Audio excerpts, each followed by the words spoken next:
इसी तरीके से अब जब मंदिर का विधिवत उद्घाटन हो गया और वहां पे अब प्राण प्रतिष्ठा कर दी गई, तब अब क्या होगा, तो अब क्या होगा ये समझिए।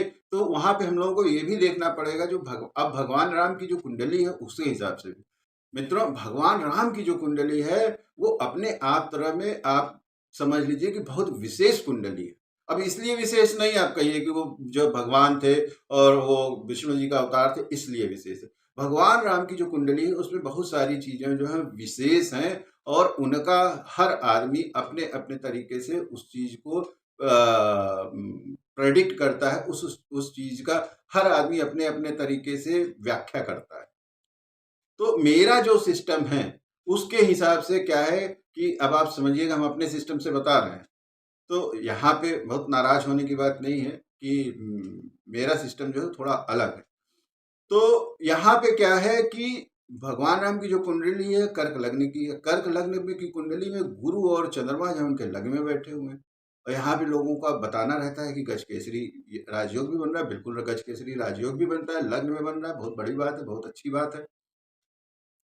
लेकिन उसी के साथ साथ शनि देव जो है उनकी कुंडली में चौथे स्थान में बैठे हुए हैं, और चौथे स्थान में जो शनि है वो उच्च के हैं, और मंगल जो बैठे हुए हैं वो बैठे हुए हैं सातवें स्थान में। मंगल भी जो है उनकी कुंडली में उच्च के हैं, और इसी तरह सूर्य जो बैठे हुए हैं वो भी उनकी कुंडली में उच्च के हैं, वो 10वें स्थान में बैठे हैं। सबकी डिग्रियां जो है सबकी अलग अलग है। डिग्री की बात बाद में करिए, पहले मोटे मोटे तौर पर हम आपको बता देते हैं, नहीं तो वीडियो बहुत बड़ा हो जाएगा। तो क्या है कि शनि देव जो है भगवान राम की कुंडली में, शनि देव जो है बहुत सारे चीजों को कंट्रोल करने वाले, और भगवान राम को राम बनाने में भी शनि देव का बहुत बड़ा योगदान है। और बहुत बड़ा, अगर आज की डेट में जैसे मान लीजिए किसी व्यक्ति की अगर इस तरह की कुंडली हो, तो वो कहेगा नहीं शनि तो इस कुंडली में, आप भी लोग कहेंगे शनि इस कुंडली में बहुत दिक्कत पैदा कर रहे हैं।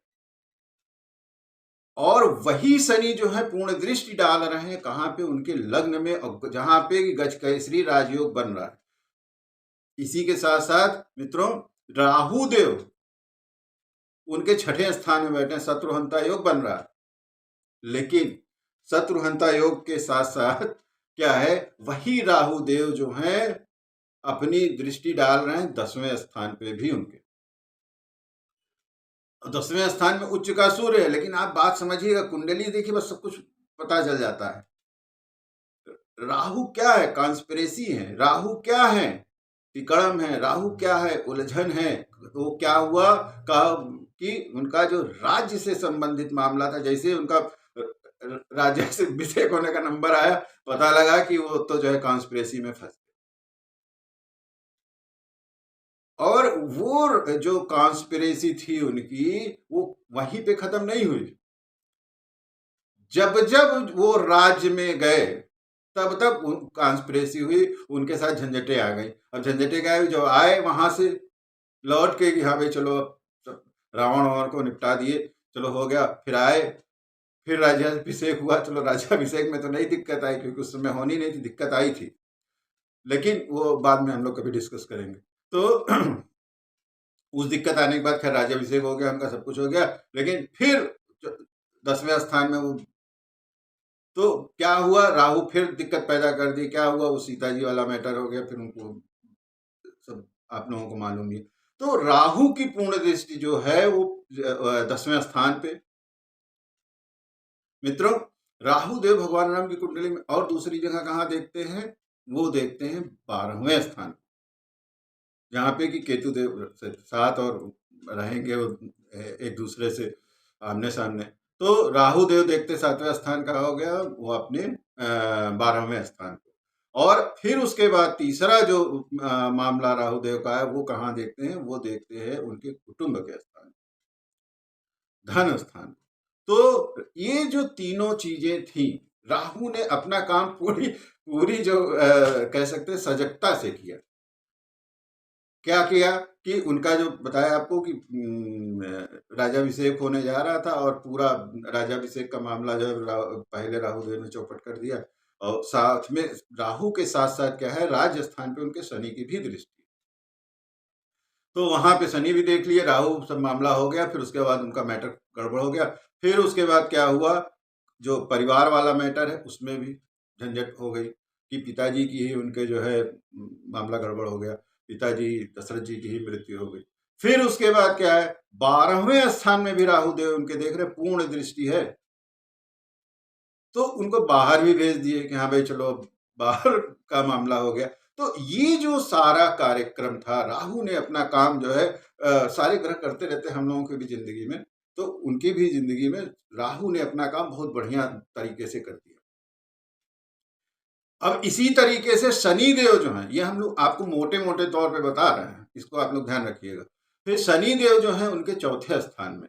तो चौथे स्थान का मतलब क्या है कि बचपन में कुछ दिन रहे, फिर उसके बाद चले गए, आए ऋषि मुनि लोग, उनको लेके चले गए कहाँ, कि हाँ भाई चलो राक्षसों है, उनको पढ़ाई लिखाई के लिए चले गए, फिर राक्षसों से छुटकारा दिलाने के लिए चले गए।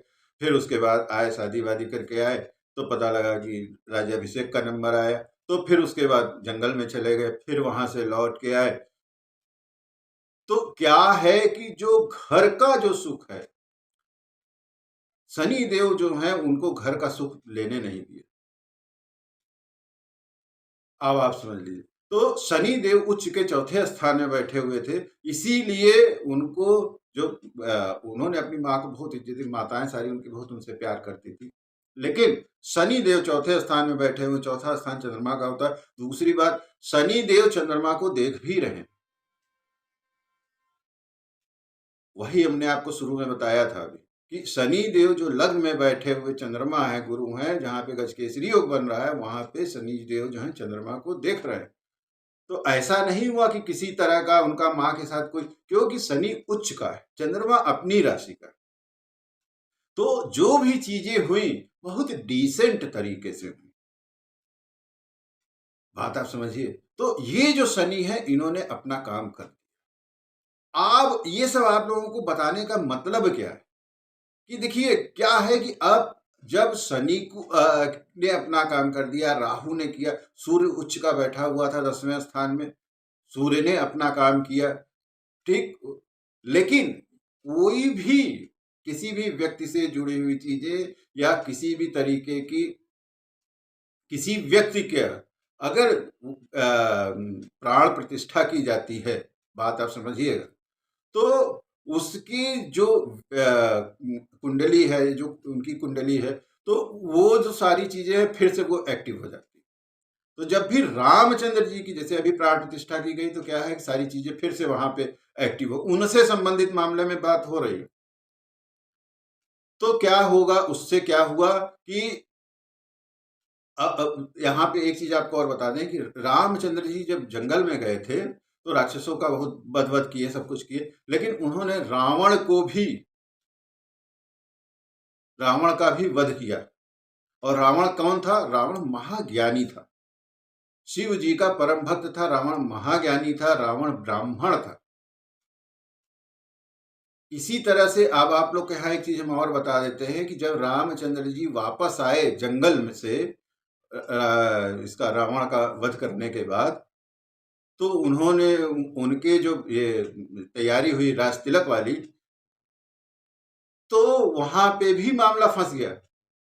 बहुत सारे जो ब्राह्मण थे उस समय के, उन लोगों ने विरोध कर दिया। कहा जाता है कि विदंती है, और किया भी होगा, कुंडली अगर देखिए तो किया भी होगा, जरूर किया होगा।